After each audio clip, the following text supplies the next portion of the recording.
ठाकुर कमल नारायण एक बच्ची का पीछा कर रहे थे। ठाकुर कमल नारायण हाफते हुए कहते हैं, जैस्मिन, रुक जा बेटा। जैस्मिन कहती है, पापा मुझे पकड़ो। भागते भागते जैस्मिन एक गहरी खाई के पास पहुंच जाती है। जैस्मिन, रुक जाओ, आगे मत बढ़ना। लेकिन जैस्मिन ठाकुर की बात नहीं मानती और उस गहरी खाई में गिर जाती है। ठाकुर कमल नारायण दौड़ते हुए खाई के पास आते हैं और देखते हैं कि जैस्मिन एक पौधे के सहारे लटकी हुई है। जैस्मिन बेटा, घबराना मत, मैं तुम्हें निकाल लूंगा, मेरा हाथ पकड़ो। जैस्मिन ठाकुर का हाथ पकड़ लेती है, लेकिन अब वो एक शैतान का रूप ले चुकी थी। पापा आप भी मेरे साथ आइए ना, मैं यहाँ अकेली महसूस कर रही हूँ। ठाकुर कमल नारायण हाथ छुड़ाने की कोशिश करते हैं, पर जैस्मिन उनका हाथ नहीं छोड़ती। ठाकुर, न जाने मैं कितने दिनों से भटक रही थी, आज तुमने मुझे फिर अपनी दुनिया खींच लिया। मैं तुम्हारे इस एहसान का बदला जरूर चुकाऊंगी। मैं तुझे तड़पा तड़पा कर मारूंगी। और ये कहते हुए जैस्मिन कहीं गायब हो जाती है और ठाकुर की नींद खुल जाती है। वो घबराए हुए अपने बिस्तर पर बैठ जाते हैं और जैस्मिन को याद करके रोने लगते हैं।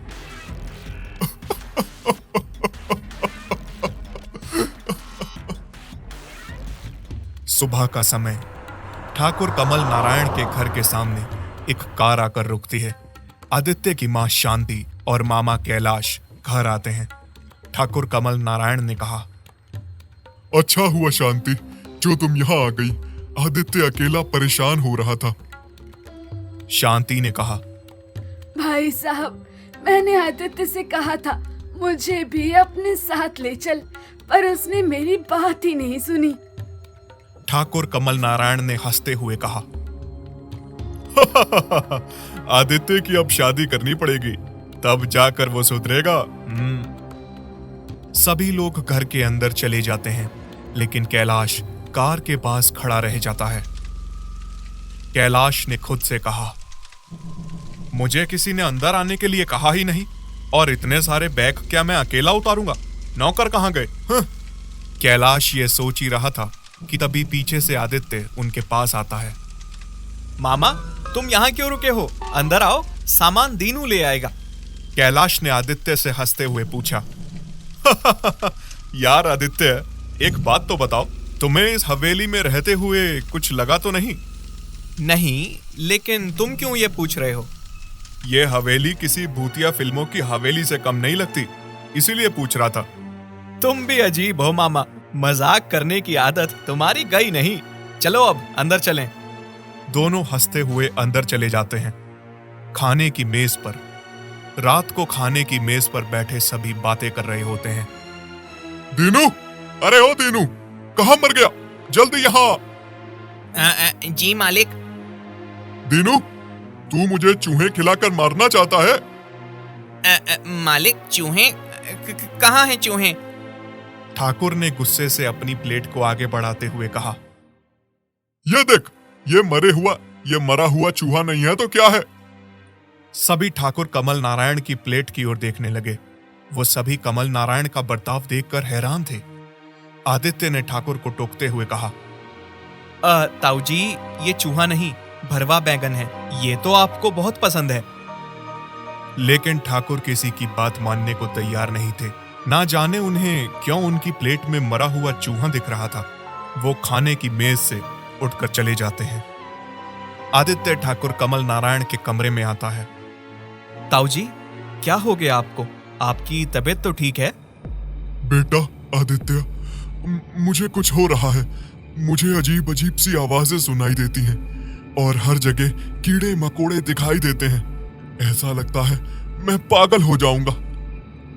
आदित्य जब ठाकुर कमल नारायण से बातें कर रहा था कि तभी उसे एक जानी पहचानी भीनी भीनी खुशबू आती है।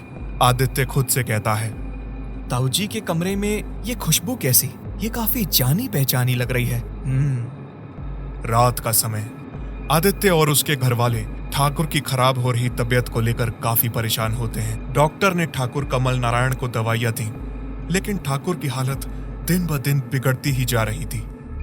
रात का समय, रात का अंधेरा घना था और तेज आंधी की गर्जना हवेली के चारों ओर गूंज रही थी। बारिश की बूंदें ऐसी मानो आसमान से तीरों की बौछार हो रही हो। हवेली के विशाल और पुराने दरवाजे हवा के जोर से लगातार झरमरा रहे थे। हवेली के हॉल में आदित्य अपनी माँ और मामा कैलाश के साथ हॉल में बैठा था। हवेली के नौकर चाकर अपना काम छोड़कर उन्हीं के पास बैठे थे। उन सभी के चेहरों पर इस भयानक मौसम का आतंक साफ झलक रहा था। तभी अचानक हवेली की बिजली चली गई। अब केवल मोमबत्तियों की मध्यम रोशनी और बाहर के तूफान की भयानक आवाजें ही बची थीं। हर कोई एक दूसरे को ढाढ़स बांध रहा था। हवेली इस तूफान में किसी भूतिया महल से कम नहीं लग रही थी।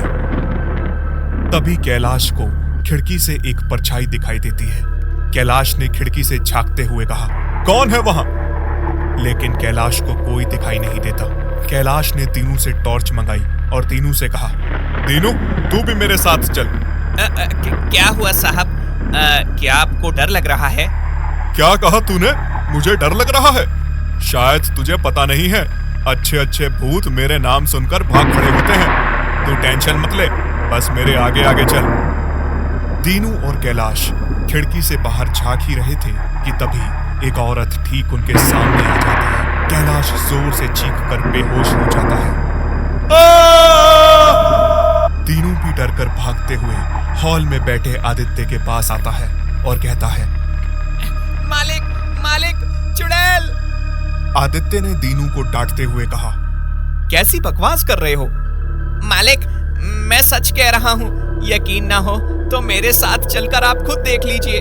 आदित्य दीनू के साथ चला जाता है। जैसे ही आदित्य ने दरवाजा खोला, उसके सामने एक बहुत ही खूबसूरत लड़की साड़ी पहने हुए खड़ी थी। आदित्य उस लड़की से कुछ पूछता, उससे पहले उस लड़की ने आदित्य से कहा, जी मैं कोई चुड़ैल नहीं, मैं रागिनी हूँ। मुझे डॉक्टर ने भेजा है ठाकुर कमल नारायण की देखभाल के लिए। रागिनी की बात सुनते ही जमीन पर पड़े कैलाश अपने कपड़ों को साफ करते हुए खड़े होते हैं और दीनू को डांटते हुए कहते हैं, नालायक दीनू, तुझे इतनी खूबसूरत मेरा मतलब इतनी अच्छी लड़की किस एंगल से चुड़ैल लगती है? आदित्य ने रागिनी से कहा, आप अंदर आइए। दीनू ने कहा, मालिक आपने तो कहा था कि आप बहुत बहादुर हैं, लेकिन आप तो एक लड़की को देखकर बेहोश हो गए। कैलाश ने अपना गला साफ करते हुए कहा, बेहोश और मैं? वो तो मेरे पैर फिसल गए थे और मैं फर्श पर गिर गया था। तभी आदित्य ने कहा, दीनू जाकर मैडम को उनका कमरा दिखा दो। दीनू कैलाश की बातें सुनकर मुस्कुराता हुआ वहां से चला जाता है और बाकी के लोग भी सोने के लिए अपने अपने कमरे में चले जाते हैं। ठाकुर कमल नारायण को पागलपन का दौरा शुरू हो जाता है। आदित्य भागते हुए उनके कमरे में जाता है। जैसे ही आदित्य कमरे का दरवाजा खोलता है, वो अंदर का दृश्य देखकर दंग रह जाता है। ठाकुर कमल नारायण हवा में लटके हुए थे। कुछ देर तक आदित्य दरवाजे पर खड़ा कमल नारायण को देखता रहता है और फिर हिम्मत करके कमरे के भीतर आता है। वो दिखता है कि पूरे कमरे में कीचड़ से सने पैरों के निशान हैं।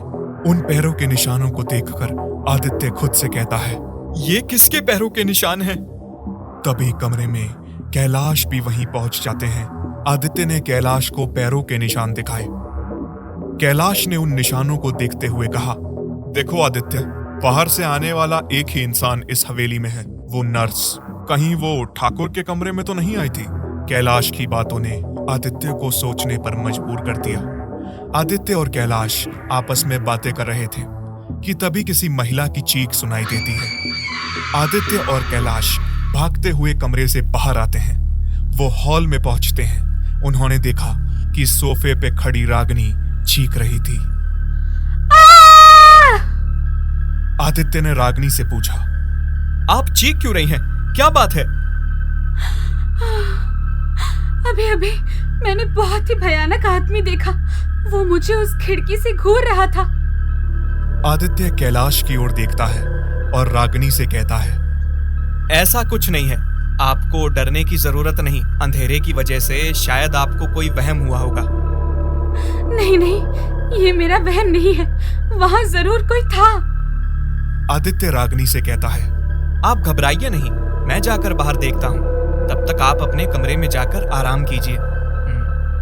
आदित्य मन ही मन सोचता है, जैसा कि मामा ने कहा, रागिनी के पैर तो बिल्कुल साफ हैं। फिर ताऊजी के कमरे में कीचड़ से सने पैरों के निशान किसके हैं?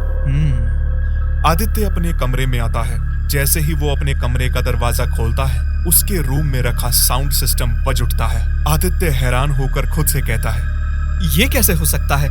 ये बज कैसे सकता है, जबकि हवेली में तो लाइट ही नहीं है। आदित्य साउंड सिस्टम को बंद करने के लिए पड़ा ही था कि तभी लाइट आ जाती है और वो साउंड सिस्टम अपने आप बंद हो जाता है। दोपहर का समय, अचानक एक जोरदार धमाके की आवाज से पूरी हवेली गूंज उठती है। कैलाश ने चौंकते हुए कहा, ये क्या था? ये आवाज कैसी? कैलाश दीनू से कहता है, दीनू चलो, हमें देखना होगा यह आवाज कहां से आई।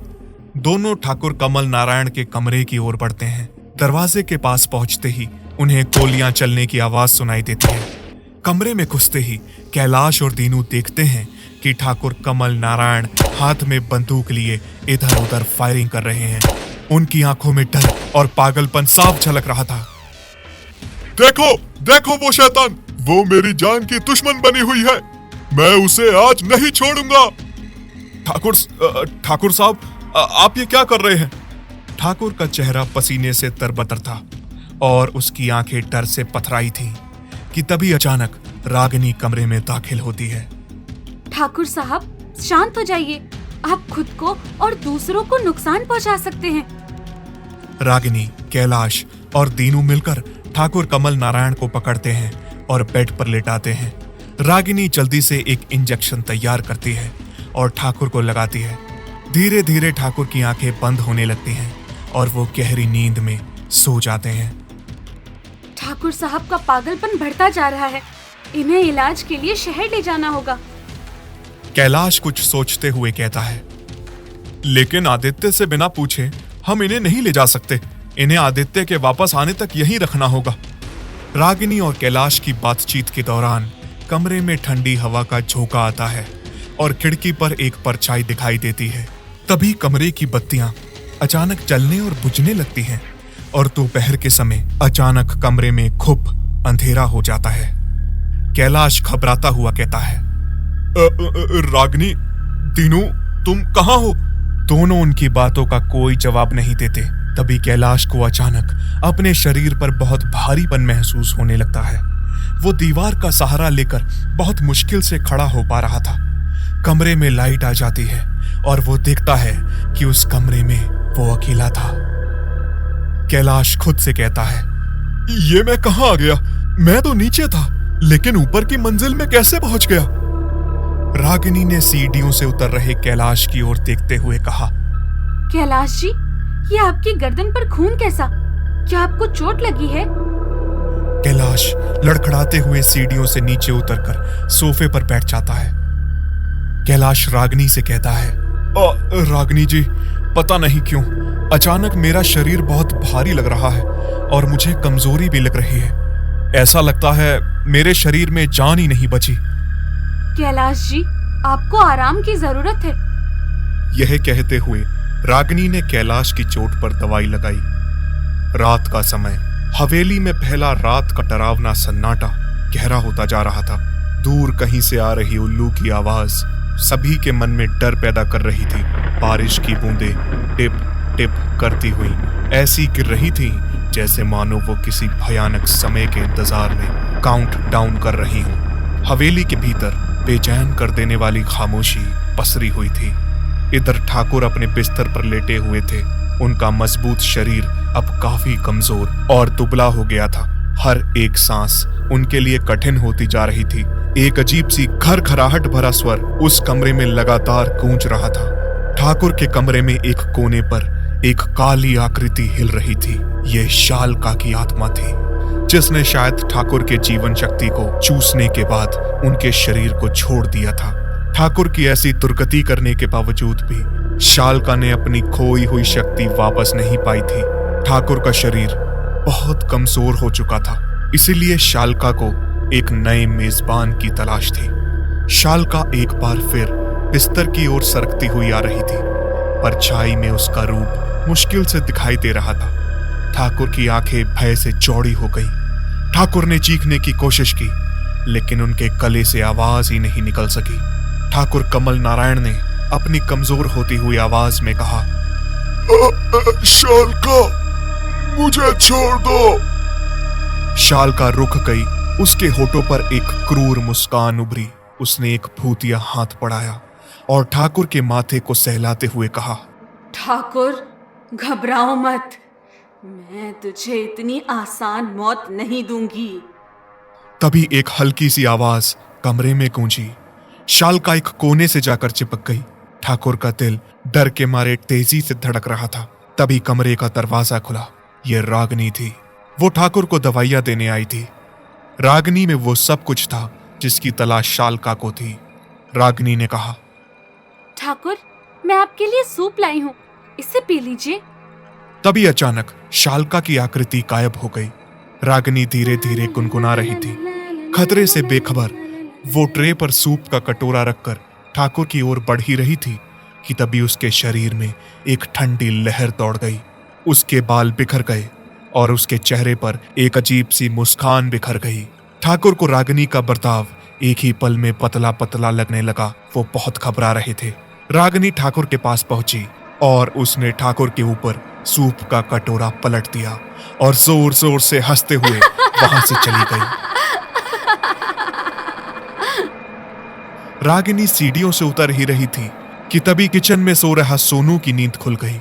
उसने देखा कि रागिनी सीढ़ियों से किसी 80-90 साल की बुढ़िया की तरह हाफती हुई उतरकर अपने कमरे की ओर जा रही थी। अगली सुबह भोर की पहली किरण ने पुरानी हवेली पर पीला प्रकाश फैला दिया। आदित्य ने दरवाजे से प्रवेश किया। हवेली में फैली खामोशी परेशान करने वाली थी। सुबह की हलचल हवेली में मौजूद नहीं थी। आदित्य किसी अनहोनी के डर से बहुत घबरा रहा था। वो तेजी से गलियारे से गुजरा। उसके कदम की आवाज पत्थर के फर्श से गूंज उठी। ठाकुर कमल नारायण के कमरे में पहुंचकर आदित्य ने दरवाजा खोला। उसके सामने जो दृश्य आया उसे देखकर एक पल के लिए उसका खून जम गया। आदित्य ने देखा कि ठाकुर अपने आलीशान लेकिन गंदे बिस्तर पर बेहोश पड़े थे। चादर दागदार और उखड़ी हुई थी। सूप उनके चेहरे पर जम गया था। इसकी बांसी गूंज पूरे कमरे में फैली हुई थी। ठाकुर के चेहरे के चारों ओर मक्खियां लहरा कर भिनभिना रही थी और उनकी पीली पड़ चुकी त्वचा पर रेंग रही थी। आदित्य को लगा कि उसके ताऊजी उसे छोड़कर जा चुके हैं। उसने मक्खियों को भगाते हुए अपने कांपते हुए हाथों से ताऊजी की नब्ज टटोली। आदित्य ने खुद से कहा, थैंक गॉड, ताऊजी जिंदा है, लेकिन उनकी ऐसी दुर्दशा।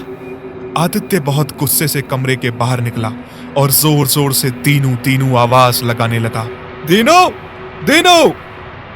दीनू आदित्य की आवाज सुनकर भागता हुआ उसके कमरे के पास आया। आदित्य ने गुस्से में कहा, तुम सब कहां मर गए थे? ताऊ जी की हालत देखी है तुम लोगों ने? और वो रागिनी कहां है? आदित्य ने रागिनी के कमरे में झांक कर देखा। रागिनी बिस्तर पर बैठी हुई थी।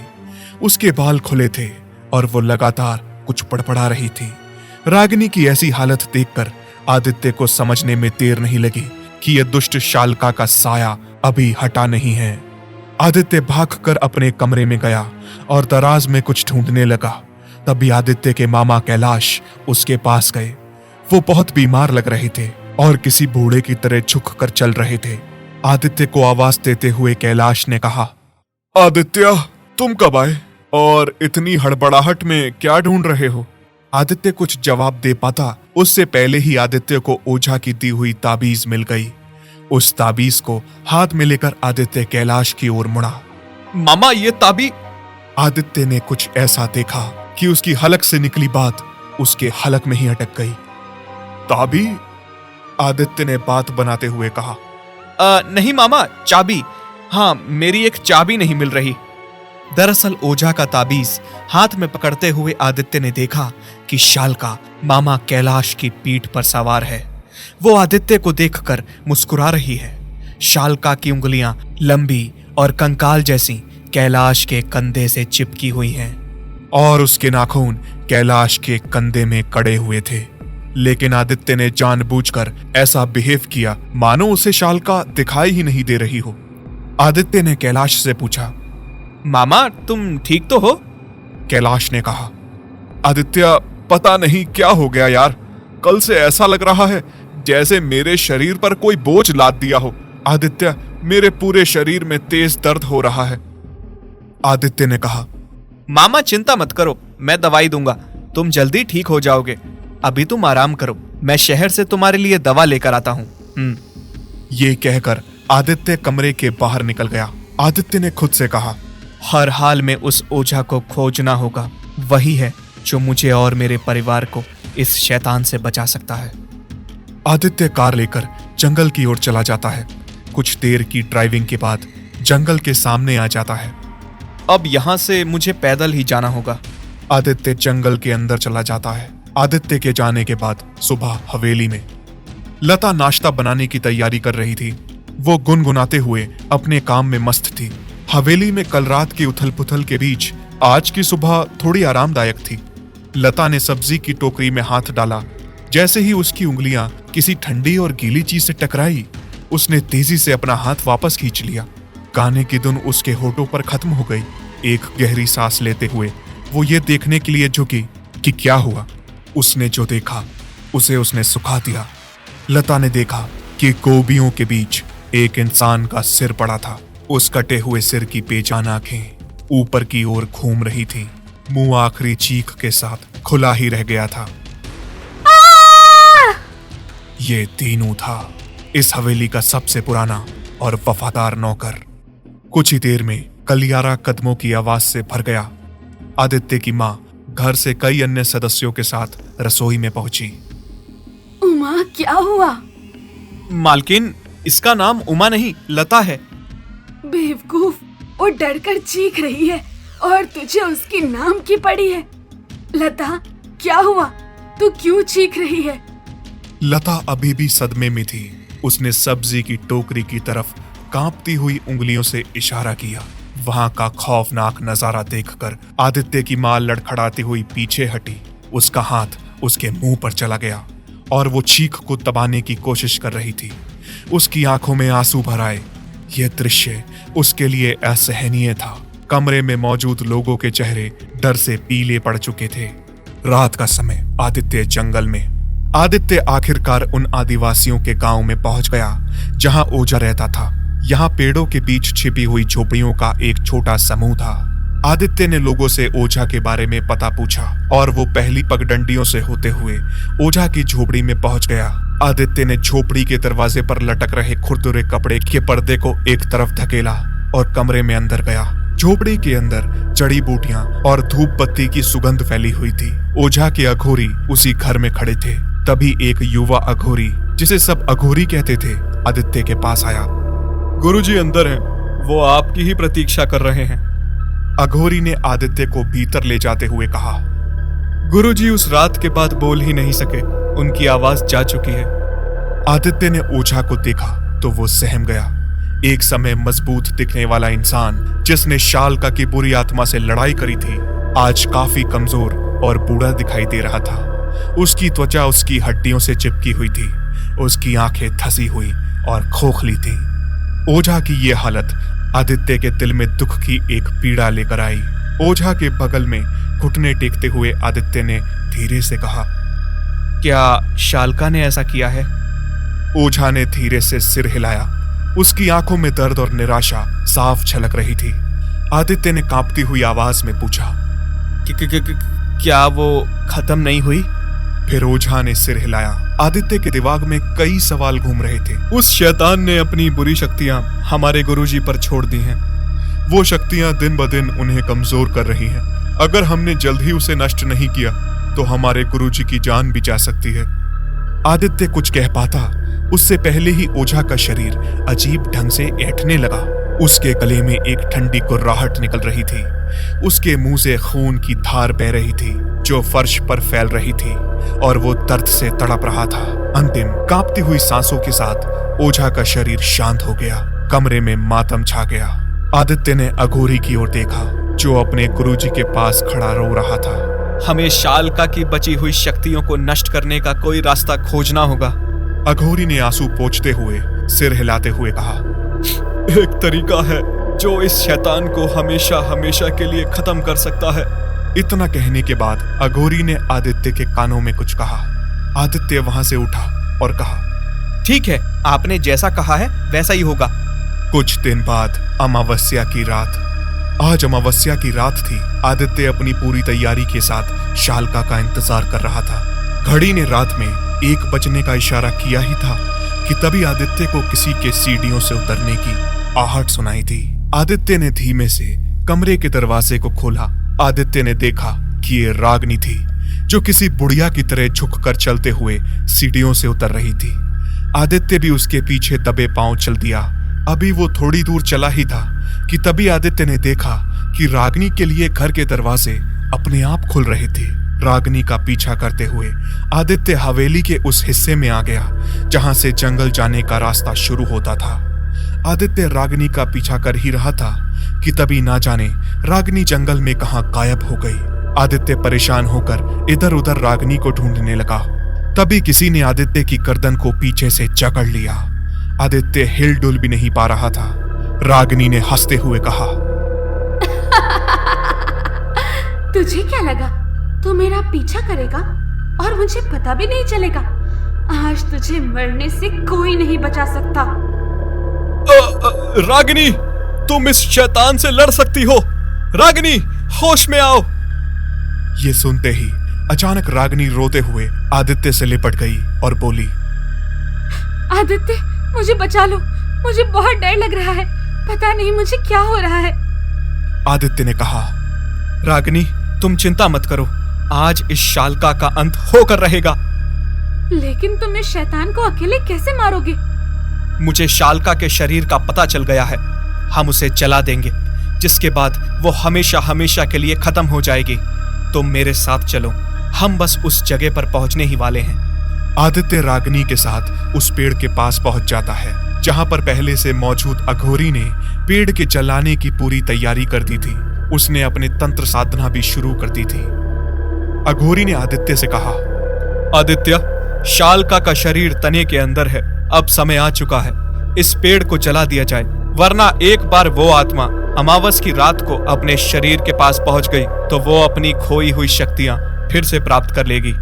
अघोरी मशाल लेकर पेड़ की ओर बढ़ रहा था कि तभी रागनी ने अघोरी की गर्दन को दबोच लिया। अघोरी छटपटाने लगा। रागिनी, तुम शालका को अपने ऊपर हावी मत होने दो, तुम इससे लड़ सकती हो। रागिनी ने आदित्य को देखा और जोर जोर से हंसते हुए बोली, तुझे क्या लगा कि मैं किसी के वश में हूँ? अरे मूर्ख, तू मेरी माँ को खत्म करने के सपने देख रहा है, जो मैं कभी पूरा नहीं होने दूंगी। आदित्य रागनी की बातें सुनकर हैरान हो जाता है। दरअसल रागनी भी अपनी माँ की तरह एक तांत्रिक थी, जो अपनी माँ को ठाकुर खानदान से बदला लेने में मदद कर रही थी। रागनी ने आदित्य से कहा, आज रात के बाद मेरी माँ शलाका एक बार फिर अपनी शक्तियां प्राप्त कर लेगी। रागनी के हाथों में जकड़े अघोरी की सांसें अब रुकने लगी थी। वो मरने वाला था। अघोरी ने आदित्य से कहा, जल्दी करो, मेरी जान बचाओ, इसे मार दो, वरना ये मुझे मार देगी। लेकिन आदित्य रागनी को चाहने लगा था, वो उसे मारना नहीं चाहता था। तभी एक गोली सीधी रागनी को जाकर लगी और रागनी जमीन पर गिर गई। आदित्य ने देखा कि ये गोली कैलाश ने चलाई थी। तभी वहां मौजूद सभी लोगों ने देखा कि शालका की आत्मा रागनी के पास बैठी थी।